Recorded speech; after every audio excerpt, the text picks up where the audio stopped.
Hello guys, welcome to my kitchen channel. आज આપણે બનાવવાના છે વોટરમેલનથી એકદમ યુનિક આઈસ્ક્રીમ। તો ચાલો ફટાફટ રેસીપી આપણે સ્ટાર્ટ કરી લઈએ।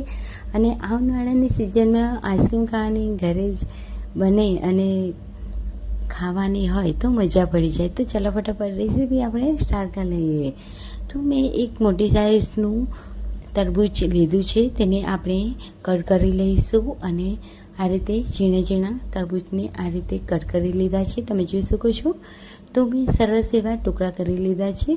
બીજ રહી જાય તેના તો પણ કોઈ વાંધો નથી, બીજ કરવા હોતા નથી, એટલે આપણે તેને રહેવા દઈશું। અને મિક્સર જારમાં આપણે જે તરબૂચ છે તેને એડ કરી દઈશું। તો બધા તરબૂચના ટુકડાને એડ કરી દઈશું। ત્યારબાદ તેમાં એક વાટકી તેમાં ખાંડ એડ કરી અને મિક્સર જારમાં એકદમ સરસ રીતે ફાઇન પેસ્ટ તૈયાર કરી લઈશું। તો તમે જોઈ શકો છો કે આપણે તરબૂચ છે એકદમ સરસ એવું પીસાઈ ગયું છે। તો હવે આપણે તેને એકદમ સરસ રીતે ગળણીની મદદથી ગાળી લેવાનું છે અને આ રીતે કાઢી લેવાનું છે। તો મેં એકદમ સરસ રીતે ગાળીને આ રીતે લઈ લીધું છે।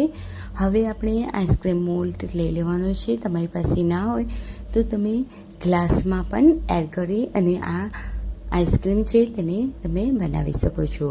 તો આ રીતે આપણે ચમચાના મદદથી આપણે આઈસ્ક્રીમ મોલ્ડમાં એડ કરી દઈશું અને આ રીતે ઢાંકણ ઢાંકી દેવાનું છે અને તેને ઓવરનાઇટ માટે ફ્રીઝર કરી લેવાનું છે ફ્રેન્ડ્સ।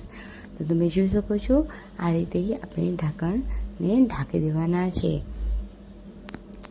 તો ખૂબ સરસ એવી આ આઈસ્ક્રીમ તૈયાર થાય છે। તો એક વખત જરૂરથી બનાવીને ટ્રાય કરજો અને મને કમેન્ટમાં જરૂરથી જણાવજો। તો ઓવરનાઇટ આપણે ફ્રીઝર કરી લીધી છે અને જે આપણે આ તરબૂચની આઈસ્ક્રીમ બનાવી છે તે ખૂબ સરસ એવી તૈયાર થઈ ગઈ છે। તો આપણે આ રીતે ગરમ પાણીમાં કે નોર્મલ પાણીમાં આ રીતે એડ કરી અને આ રીતે આપણે આઈસ્ક્રીમને કાઢી લેવાની છે। તમે જોઈ શકો છો ખૂબ સરસ એવી દેખાઈ રહી છે। તો એક વખત જરૂરથી ટ્રાય કરજો, બાળકોને પણ ખૂબ મજા પડી જશે। તો બહારથી આઈસ્ક્રીમ લાવવાની કોઈ જરૂરત નથી, આ રીતે તમે બનાવી અને બાળકોને ખવડાવી શકો છો। તો જરૂરથી ટ્રાય કરજો અને મને કમેન્ટમાં જરૂરથી જણાવજો કે તમને આજની આ રેસીપી કેવી લાગી। આવતી રેસીપીમાં મળે ત્યાં સુધી બાય બાય।